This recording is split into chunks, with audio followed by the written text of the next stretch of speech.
Hello friends, have a nice day to you. Myself Neeraj Kumar, the computer teacher of your school, came back again with a new video in which I shall explain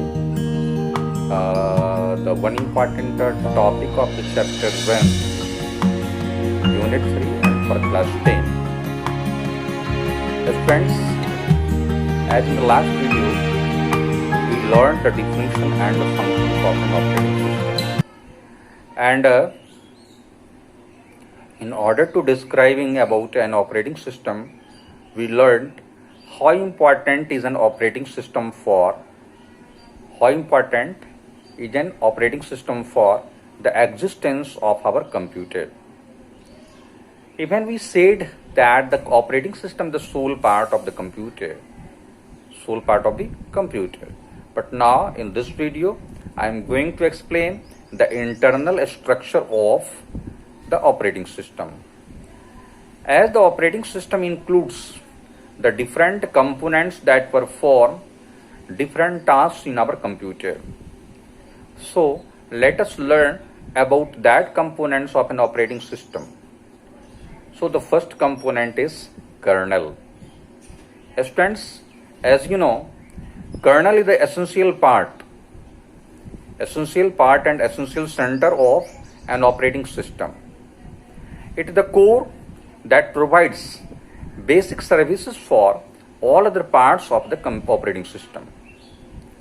The primary purpose of kernel is to manage the computer's resources and allow other programs to run and use the resources like CPU, memory, and the input-output devices in the computer.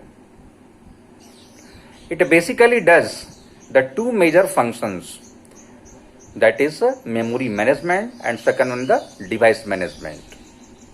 That is the kernel that loads first and retain in memory of the computer system.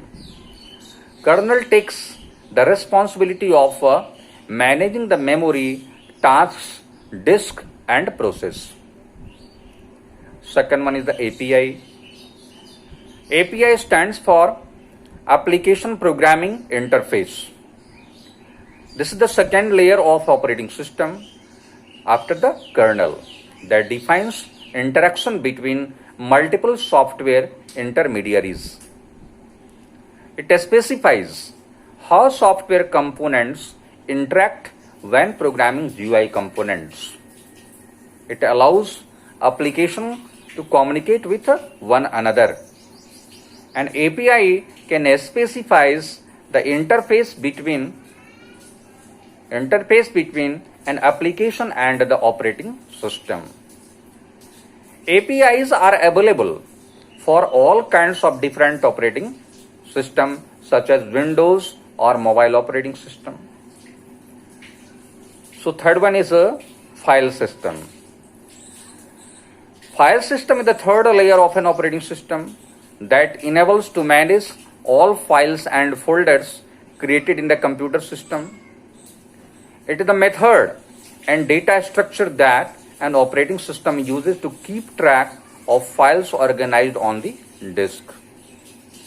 A file system controls how data is stored and retrieved. This component of an operating system facilitates the task of creating, storing, and accessing the files in our computer. FAT, NTFS, GFS, and HFS are the popular type of file system needed to define and set up during the operating system installed in our computer.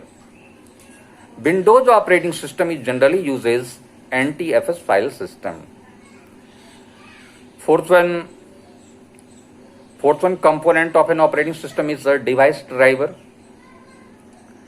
Friends, as we know, the computer system is an integrated group of devices. Many hardware components are attached to make a computer system. So these all separate devices which are attached with the computer need a software for working and responding. So operating system includes such a device driver software using which the connected devices are identified and gain the capacity to work with computer. Some devices driver software are installed with the operating system, but some are separately installed with an additional devices such as device driver of printer, microphone, digital camera, and so on. So after this line, the related topic is completed. We'll meet you again with the new video. Till have a nice day and thank you.